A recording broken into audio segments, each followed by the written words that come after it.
এরপর প্রশ্ন করেছেন সাকিব, আপনি লিখেছেন পুজো উপলক্ষে কোনো অফার দেওয়া হলে সে অফার গ্রহণ করে কোনো কিছু কেনা যাবে কি?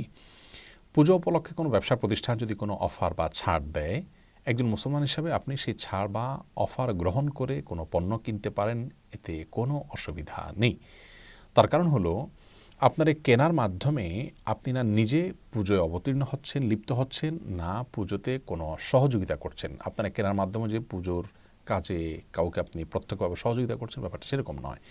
কোনো অন্যায় কাজ, কোনো গুনাহের কাজ নিজে করাটা যেরকম অপরাধ, সে কাজটি করতে কাউকে প্রত্যক্ষভাবে বা সরাসরি সহযোগিতা করাটাও একই রকমের অপরাধ।